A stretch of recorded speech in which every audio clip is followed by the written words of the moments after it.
Καλλιδοσκόπιο. Όπως με το καλλιδοσκόπιο βλέπουμε πολλές και συμμετρικές εικόνες, έτσι μέσα από τα ποικίλα θέματα της εκπομπής μας θα ταξιδέψουμε, θα εμπλουτίσουμε τις γνώσεις μας και θα μάθουμε μικρά πράγματα που μπορούν να κάνουν τη ζωή μας καλύτερη. Καλλιδοσκόπιο με τη Φραγκίσκα Πούλη κάθε Σάββατο στις 12:30 το μεσημέρι.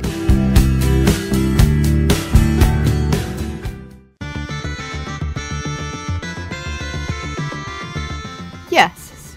Σήμερα θα ταξιδέψουμε στο νησί του Σιμεωνίδη και του Λιόντα, δηλαδή στη Τζιά ή αλλιώς στην Γκαία.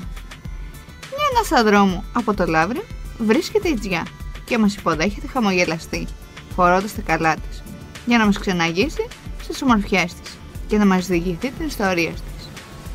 Μύθος και ιστορία δημιουργούν μια γλυκιά αίσθηση μυστικισμού σε τούτο το νησί που βρίσκεται απέναντι από το φουρτουνιασμένο Κάβο Ντόρο.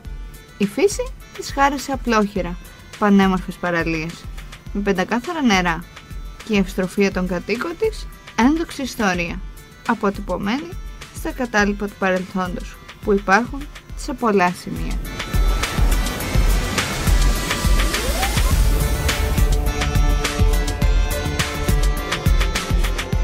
Το λιοντάρι, σήμερα κατά τεθέν της Γκαίας, βρίσκεται 1,5 χιλιόμετρο έξω από τη χώρα.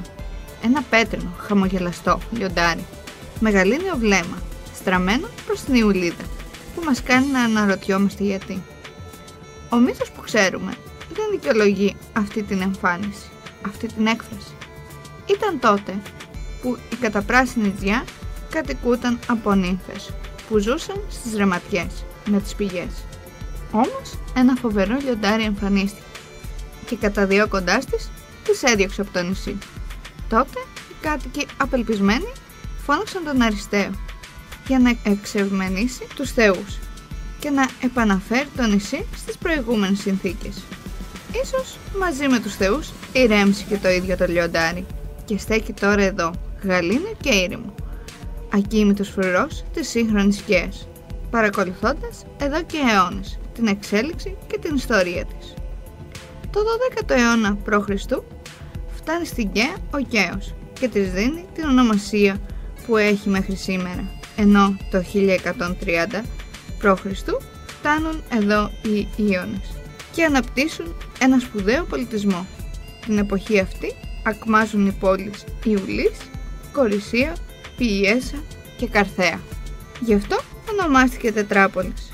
Στη συνέχεια γνώρισε διάφορους κατακτητές και ακολούθησε σχεδόν την πορεία των υπόλοιπων κυκλαδιτών: Ρωμαίοι, Ενετοί, Τούρκοι και απελευθέρωση.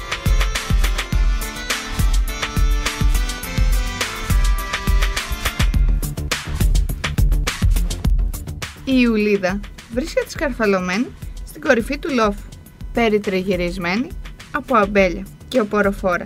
Στέκει εκεί με τα άσπρα σπίτια της και τις κεραμιδένιες στέγες. Επιβλητική σαν τη βασίλισσα στο θρόνο της και επιβλέπει όλο το νησί. Ο δρόμος ανηφορικός και η θέα μαγευτική. Η Ιουλίδα είναι η ίδια μαγευτική. Βρίσκεται χτισμένη στη θέση της παλιάς πόλης, που ερείπια του τείχους της Ακρόπολης διακρίνονται σε μερικά σημεία. Περιπλανιόμαστε στα στενά της. Χαζεύουμε το Αρχαιολογικό Μουσείο, το Δημαρχείο του 1902 και τη Δημοτικιά, τη Μητρόπολη της Ιουλίδας. Περιδιαβαίνουμε στη Μεσάδα και το Πανοχώρι. Περνάμε κάτω από τα στεγάδια και ξαποσταίνουμε στις ταβέρνες που κρέμονται από το λόφο. Το όμορφο λιμάνι της Κορισίας βρίσκεται στον όρμο του Αγίου Νικολάου. Λευκά σπίτια με κεραμιδένιες στέγες που αντανακλούν κάτω από το φως του λαμπερού ήλιου. Εδώ, γύρω από το λόφο, ανακαλύπτουμε ίχνη της αρχαίας Κορισίας. Προχωρώντας 1 χιλιόμετρο, συναντάμε το Γιαλισκάρι, μια πεντακάθαρη παραλία με αλμυρίκια και ευκάλυπτους, ενώ λίγο πιο πέρα βρίσκουμε το κοσμοπολίτικο Βουρκάρι. Στο γραφικό κόλπο του αράζουν πλήθος από σκάφη τους καλοκαιρινούς μήνες και όλη η νυχτερινή ζωή του νησιού συγκεντρώνεται εδώ στα μπαράκια, όπου συνοστίζονται το ένα δίπλα στο άλλο.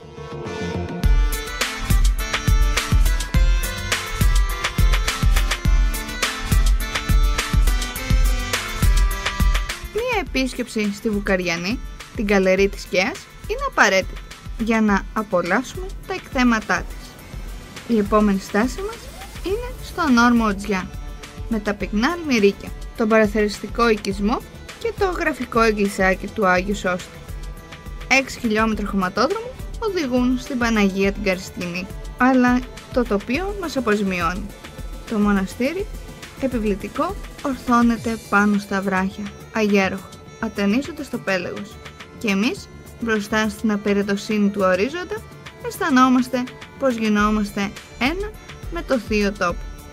Σε ορισμένα σημεία στο νησί, οι βελανιδιές δημιουργούν πυκνά δάση, ένα θέαμα που δεν συναντάμε πουθενά αλλού στις Κυκλάδες.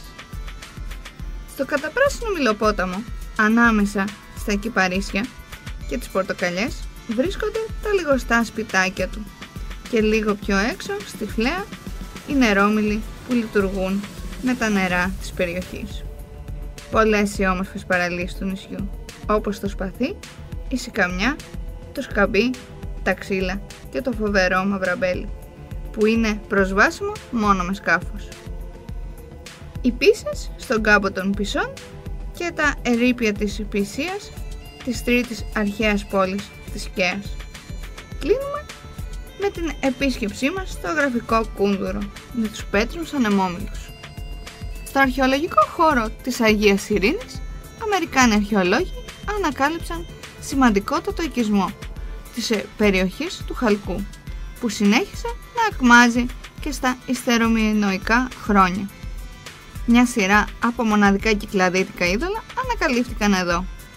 Περιπλανιόμαστε ακόμα στη Χερσόνησο της Κεφάλης, αλλά και στις πόλεις, όπου βρισκόταν η σημαντικότερη πόλη του νησιού, η αρχαία Κορθέα, που είχε και 10.000 κατοίκους, ακρόπολη, ιερά, δημόσια κτίρια, θέατρο, εργαστήρια, μεταλλεία, δικούς της άρχοντες, νόμους και νομισματοκοπείο.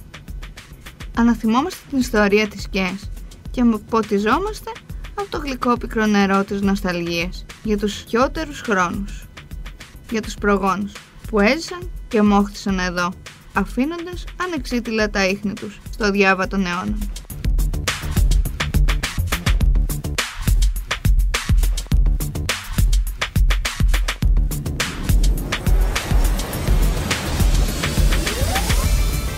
Η Τσιά είναι γεμάτη από μνήμες και παραδόσεις. Ένα νησί της πέτρας, της βελανιδιάς και των γαλαζοπράσινων νερών.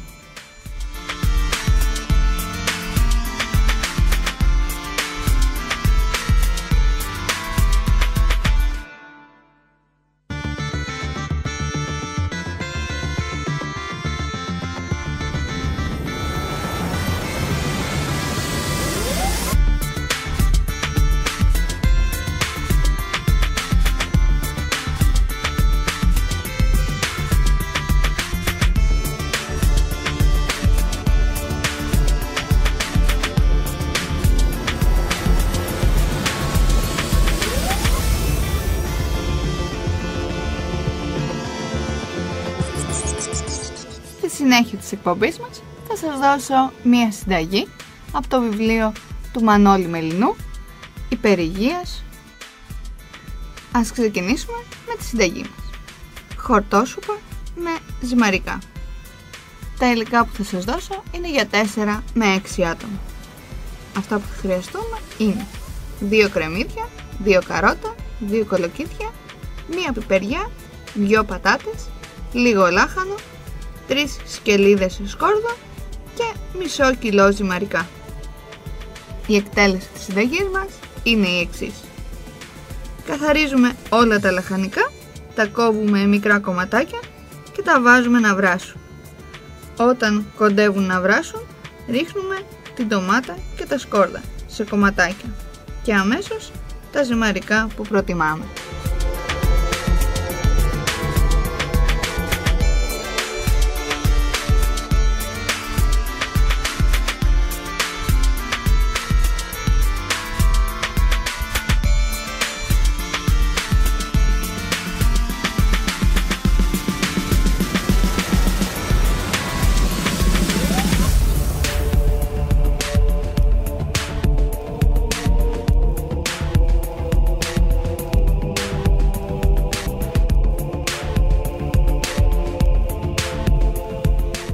Σήμερα θα σας δώσω μία πληροφορία που πιστεύω ότι λίγο πολύ όλοι τη γνωρίζετε.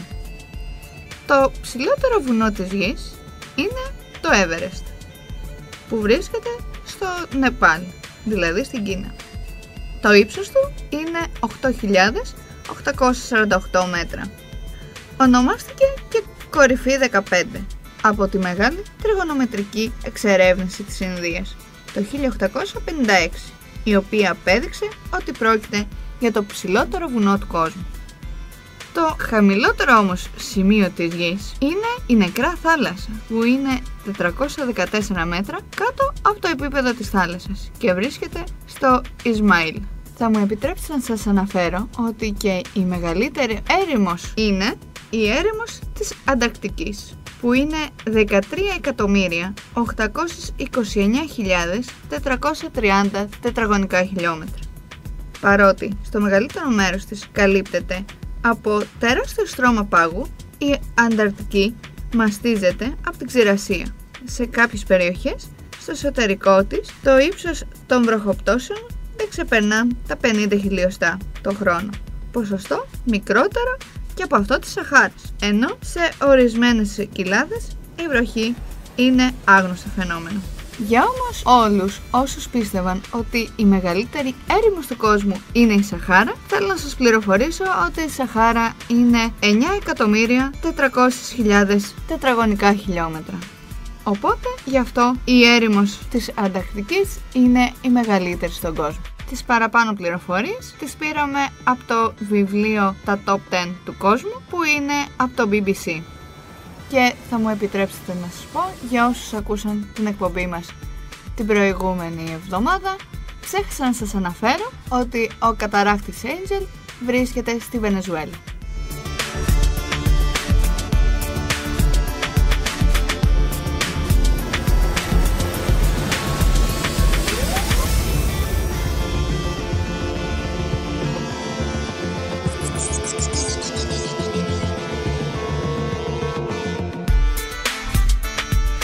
Και αφού μάθαμε ποιο είναι το πιο ψηλό βουνό του κόσμου, ποια είναι η μεγαλύτερη έρημος και το πιο χαμηλό σημείο του κόσμου, εμείς δεν θα πάρουμε τα βουνά, αλλά θα μάθουμε ποια είναι τα ωφέλη που κρύβει το περπάτημα. Η πηγή μας είναι το www.clickatlife.gr. Κάνει καλό στην καρδιά και τη σιλουέτα.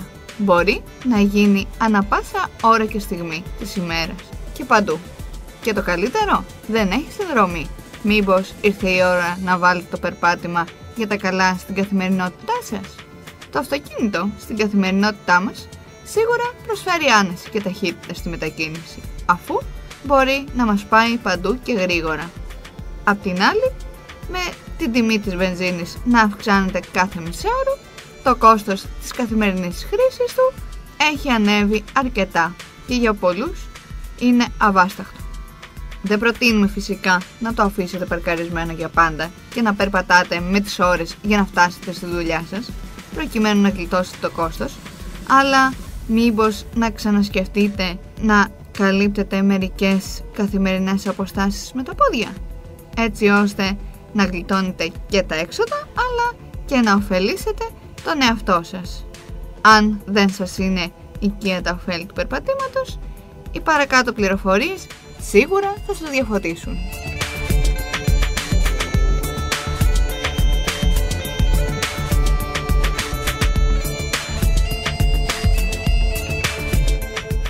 Είναι η πιο εύκολη μορφή άσκησης. Και όταν λέμε εύκολη, εννοούμε την άποψη ότι το μόνο που χρειάζεστε είναι όρεξη, ένα ζευγάρι αθλητικά παπούτσια και αν θέλετε 2 φίλους να σας κρατούν παρέα και να κάνουν το περπάτημά σας πιο ευχάριστο. Μπορείτε να το ξεκινήσετε παντού, είτε στο πάρκο, είτε στο δρόμο, είτε στο σπίτι σας σε διάδρομο και οποιαδήποτε ώρα της ημέρας θελήσετε ή βρείτε το χρόνο.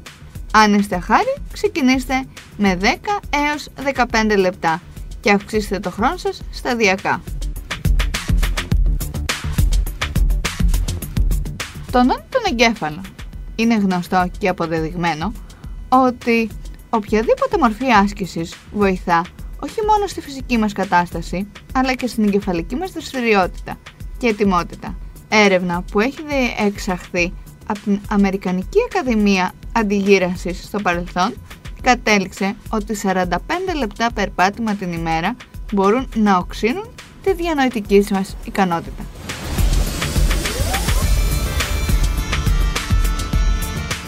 Βοηθάει στη μείωση του κινδύνου εμφάνισης καρδιακών παθήσεων και εγκεφαλικού. Οι παθήσεις της καρδιάς αποτελούν την κύρια αιτία θανάτου παγκοσμίως. Οπότε, οτιδήποτε μας απομακρύνει από αυτή την πιθανότητα πρέπει πάρα αυτό να μπει στη ζωή μας.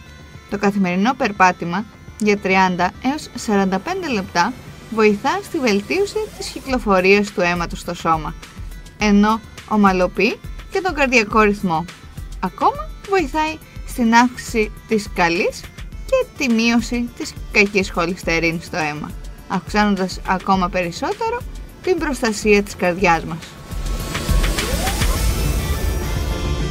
Συντελεί τη διατήρηση του σαχάρους του αίματος σε σταθερά επίπεδα. Το πρωινό περπάτημα για 45 λεπτά μπορεί να βοηθήσει έναν διαβητικό να ελέγξει το επίπεδο σαχάρου στο αίμα του, ενώ ανάλογα με τις ώρες της ημέρας που περπατάμε, τα ωφέλη διαφοροποιούνται. Για παράδειγμα, αν περπατήσουμε 10 με 15 λεπτά μετά τα γεύματα, βοηθάμε στον έλεγχο που προκαλούν οι διάφορες τροφές στο ζάχαρο, ενώ αν περπατάμε για 30 λεπτά ή περισσότερα αργά το απόγευμα, βοηθάμε στο βραδινό έλεγχο της γλυκόζης που παράγεται από το σηκώτη. Το περπάτημα όμως δεν βοηθάει μόνο όσους πάσχουν ήδη από διαβήτη, αλλά και αυτούς που έχουν την τάση της εμφάνισης της νόσου, καθώς σύμφωνα με έρευνες της Σχολής Δημόσιας Υγείας του Πανεπιστημίου του Pittsburgh, το μισάωρο καθημερινό περπάτημα μειώνει τον κίνδυνο εμφάνισης διαβήτη σε υπέρβαρους και μη, άντρες και γυναίκες.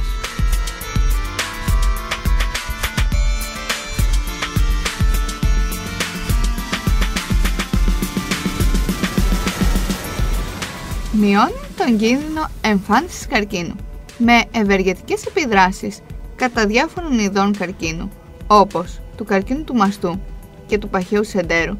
Το περπάτημα φαίνεται πως πρέπει να μπει για τα καλά στη ζωή μας.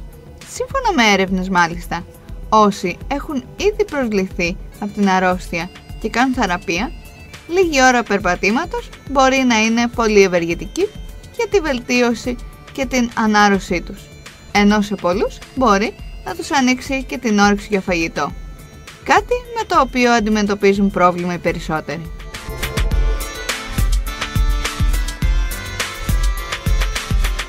Βοηθάει στη διατήρηση ενός υγιούς βάρους. Είτε το κίνητρό σας είναι να χάσετε κιλά ή να διατηρήσετε τη σιλουέτα σας, το περπάτημα αποτελεί ένα από τα βασικά σημεία του προγράμματος για να το πετύχετε. Σε συνδυασμό με ισορροπημένη και υγιεινή διατροφή, δίνει όθηση στο μεταβολισμό και βοηθά την κάψη του λίπους, καθώς αποτελεί μια πολύ σημαντική αεροβική άσκηση.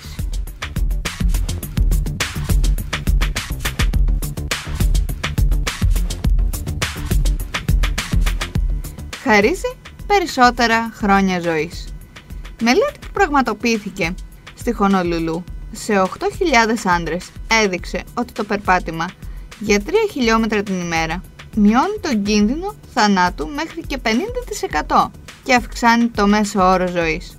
Αν θέλετε λοιπόν να γεμίσετε κάποτε όλη την τούρτα σας με κεράκια, δέστε τα κορδόνια σας και ξεκινήστε το 1-2.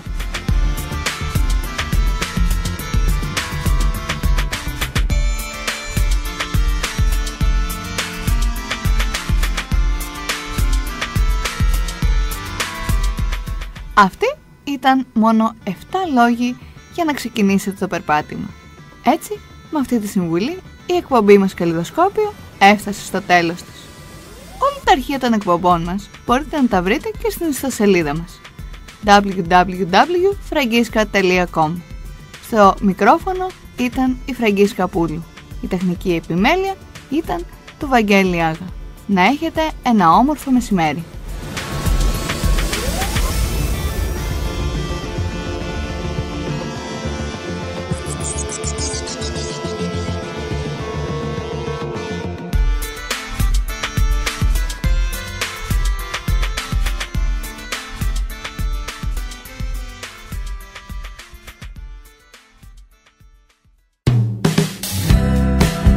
Καλλιδοσκόπιο. Όπως με το καλλιδοσκόπιο βλέπουμε πολλές και συμμετρικές εικόνες, έτσι μέσα από τα ποικίλα θέματα της εκπομπής μας θα ταξιδέψουμε, θα εμπλουτίσουμε τις γνώσεις μας και θα μάθουμε μικρά πράγματα που μπορούν να κάνουν τη ζωή μας καλύτερη. Καλλιδοσκόπιο με τη Φραγκίσκα Πούλη κάθε Σάββατο στις 12:30 το μεσημέρι.